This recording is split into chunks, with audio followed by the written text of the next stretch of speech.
तो कमाल है, ये क्यों इनका अधिकार नहीं है क्या? ये टैक्स नहीं देते क्या? इनकी इच्छा नहीं है क्या?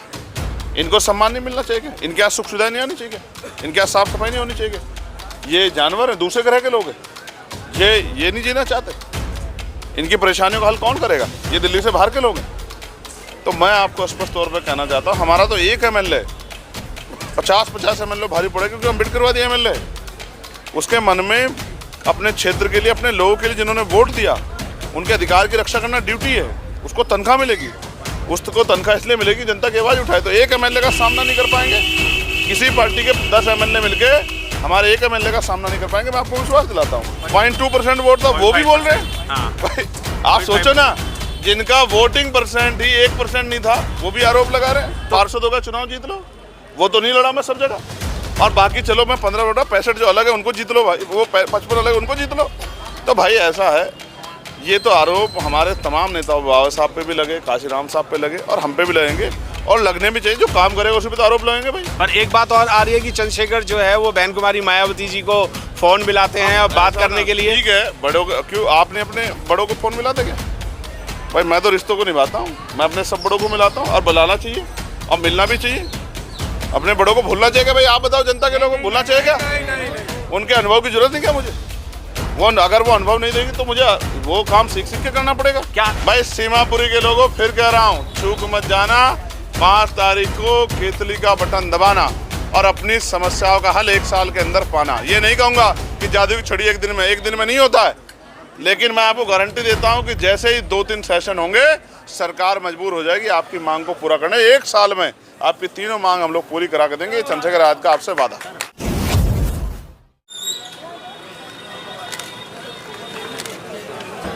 सीमापुरी विधानसभा में हैं और आप सीमापुरी विधानसभा में अनिल सागर जी का प्रचार करने आए हैं। क्या लगता है इस बार ये जो आपके हाथ में केतली है वो कितनी बड़ी जीत हासिल कर पाएगी? देखिए, इस केतली को इस तरह से हटाने के प्रयास बहुत लोगों ने किए जी, लेकिन वो लोग सफल नहीं हो पाए, क्योंकि इस केतली के साथ लोगों की उम्मीदें जुड़ी हुई जी। आज़ाद समाज पार्टी, भीम आर्मी और उसके एक सिपाही, जिनमें एक कार्यकर्ता, जिनमें मैं भी हूँ, हम लोगों का सपना है कि भारतीय संविधान के आधार पर प्रदेश और देश चले। सरकारें अपने हिसाब से लाना चाहती है, हम संविधान के हिसाब से, जिसमें सभी को समता, समानता, बंधुत्व, भाईचारा मिले, सभी को सामाजिक, आर्थिक, राजनीतिक और धार्मिक आज़ादी हो, जो कि उत्तर प्रदेश और देश में और दिल्ली में भी नहीं दिख रहा। मैंने तो ये देखा है कि जब यहाँ हमारी धार्मिक आज़ादी छीनने का प्रयास किया जाता है, तो यहाँ की सरकारें वो भाजपा के समर्थन में ही खड़ी हो जाती हैं। जब NRC का आंदोलन चल रहा था तो केजरीवाल जी ये कह रहे थे कि भाई पुलिस, दिल्ली पुलिस भाजपा पे है तो इनको लाठी मार के भगा दो जी। तो मैं स्पष्ट तौर पर कहना चाहता हूँ, ऐसी लड़ाई में अनिल सागर जी जैसे नौजवान जो भारतीय संविधान और महापुरुषों के रास्ते पर चल रहे हैं, ऐसे लोगों की ज़्यादा जरूरत है कि वो विधानसभा में जाके जिम्मेदारी से अपने और अपने क्षेत्र की बात रखें। मुझे कहने में बड़ी परेशानी है, लेकिन सच कहने में कोई सच छिपाया नहीं जा सकता है। ये सुंदर नगरी और सीमापुरी विधानसभा, जहां 75 साल बाद भी आज़ादी के बैंक नहीं है जी, पोस्ट ऑफिस नहीं है, मदर डेयरी नहीं है, और साफ़ सफाई की व्यवस्था नहीं है, पीने के लिए पानी की व्यवस्था नहीं है, नालियों में निकासी की व्यवस्था नहीं है, और वादे और ऐसे इस तरह के भाषण दिए जाते हैं चमत्कारी, ऐसा लगता है कि दिल्ली पेरिस बन गई हो। दिल्ली पेरिस बनी होगी, वो वहीं बनी होगी जहाँ पूंजीपति या अमीर लोग रहते हैं, जहाँ नेता रहते हैं, जहाँ गरीब लोग रहते हैं, जहाँ दलित, पिछड़े, मुसलमान लोग रहते हैं, जहाँ आदिवासी लोग रहते हैं, वहाँ कुछ नहीं बदला। वो हाशिए पे है। और इनको भी मैं कहना चाहता हूँ, अगर बदलना है तो भाई आपको भी अपनी वोट का सही इस्तेमाल करना पड़ेगा, क्योंकि वोट तो आप अब तक भी देते आए, और ऐसा नहीं कि हमेशा बीजेपी के लोग जीते, यहाँ तो दूसरी पार्टी के लोग भी जीते, लेकिन जीत के उन्होंने आपके बारे में नहीं सोचा, अपने बारे में सोचा। इसलिए आपको इस बार अपने बारे में सोचना है और अपने बीच के भाई अनिल सागर को केतली का बटन दबाकर कामयाब बनाना है, जिससे आपकी समस्याओं का हल हो सके। सुंदर नगरी ही नहीं, सीमापुरी नहीं, पूरी दिल्ली में जो है वो इसी तरीके का हाल है। क्या लगता है कि आपके 15 विधायक आ जाएं और वो इस तरीके का एक चमत्कार कर दें कि पूरी दिल्ली जो है वो एक बढ़िया तरीके से बन जाए? चलो इस पर भी बात करते हैं। पहली बात, पूरी दिल्ली में तो नहीं जी, क्योंकि एक दिल्ली वो भी जहाँ हम लोग जाते हैं पार्लियामेंट के आसपास, जहाँ VIP लोग रहते हैं, वो भी दिल्ली है। वो छोटा सा ही एरिया है बस। अरे भाई, तो कमाल है, ये क्यों इनका अधिकार नहीं है क्या? ये टैक्स नहीं देते क्या? इनकी इच्छा नहीं है क्या? इनको सम्मान नहीं मिलना चाहिए क्या? इनके यहाँ सुख सुविधाएं नहीं आनी चाहिए क्या? इनके यहाँ साफ सफाई नहीं होनी चाहिए क्या? ये जानवर हैं, दूसरे ग्रह के लोग हैं, ये नहीं जीना चाहते। इनकी परेशानियों का हल कौन करेगा? ये दिल्ली से बाहर के लोग हैं। तो मैं आपको स्पष्ट तौर पर कहना चाहता हूँ, हमारा तो एक MLA 50-50 MLA भारी पड़े, क्योंकि अम्बेडकरवादी MLA है। उसके मन में अपने क्षेत्र के लिए, अपने लोगों के लिए जिन्होंने वोट दिया, उनके अधिकार की रक्षा करना ड्यूटी है। उसको तनख्वाह मिलेगी, उसको तनख्वाह इसलिए मिलेगी जनता की आवाज़ उठाए। तो एक MLA का सामना नहीं कर पाएंगे, किसी पार्टी के 10 MLA मिलके हमारे एक MLA का सामना नहीं कर पाएंगे, मैं आपको विश्वास दिलाता हूँ। पर 4-4 पार्टियां यहाँ पर फाइट कर रही हैं और आपकी 5वीं पार्टी है, क्या कहना चाहेंगे? सर, हमारे यहाँ तो बड़े बड़े अलायंस लड़ रहे थे, 36 पार्टियों के मिले जुले अलायंस लड़ रहे थे।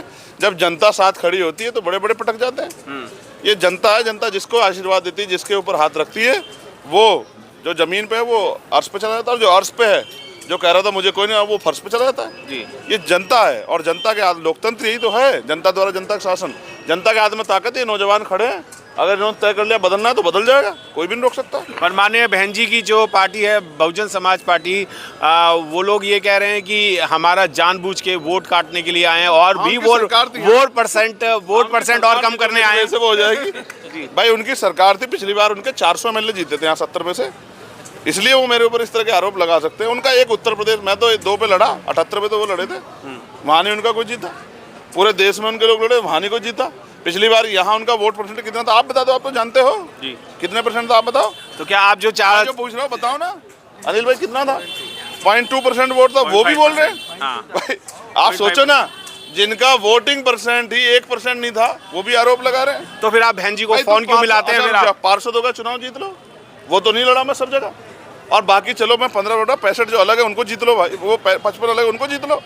तो भाई ऐसा है, ये तो आरोप हमारे तमाम नेताओं, बाबा साहब पे भी लगे, काशीराम साहब पे लगे, और हम पे भी लगेंगे, और लगने भी चाहिए। जो काम करेगा उस पर तो आरोप लगेंगे भाई। पर एक बात और आ रही है कि चंद्रशेखर जो है वो बहन कुमारी मायावती जी को फोन मिलाते हैं और बात करने के लिए। ठीक है, बड़ों को क्यों, आपने अपने बड़ों को फोन मिलाते क्या भाई? मैं तो रिश्तों को निभाता हूँ, मैं अपने सब बड़ों को मिलाता हूँ, और बुलाना चाहिए और मिलना भी चाहिए। अपने बड़ों को भूलना चाहिए भाई? आप बताओ, जनता के लोगों को भूलना चाहिए क्या? उनके अनुभव की जरूरत नहीं क्या मुझे? वो अगर वो अनुभव नहीं देगी तो मुझे वो काम सीख के करना पड़ेगा। क्या आजाद समाज पार्टी और बहुजन समाज पार्टी आपस में मिलकर काम नहीं कर सकती थी? अनिल सागर जैसा नेता क्या सीमापुरी में कोई दूसरा है? बताओ ईमानदार। नहीं है तो फिर जनता को अनिल सागर की मदद करनी चाहिए, नहीं करनी चाहिए? तो बस छोड़ दो आप, बाकी तो मैं फिर आपसे कह रहा हूँ, ये तो समय तय करेगा। एक लास्ट क्वेश्चन है, तो एक लास्ट क्वेश्चन भाई साहब। नहीं सुन लो एक मिनट मेरी बात भाई। सीमापुरी के लोगों फिर कह रहा हूँ, चूक मत जाना, 5 तारीख को केतली का बटन दबाना और अपनी समस्याओं का हल 1 साल के अंदर पाना। ये नहीं कहूँगा कि जादू की छड़ी एक दिन में नहीं होता है, लेकिन मैं आपको गारंटी देता हूँ कि जैसे ही 2-3 सेशन होंगे, सरकार मजबूर हो जाएगी आपकी मांग को पूरा करने। 1 साल में आपकी तीनों मांग हम लोग पूरी करा के देंगे। चंद्रशेखर आजाद का आपसे वादा। धन्यवाद। पार्टी अध्यक्ष अपने सर सामने भाई लाइन लेके लो भाई।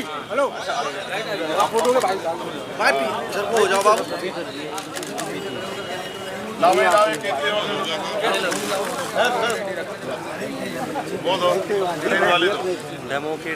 सर भाई सामने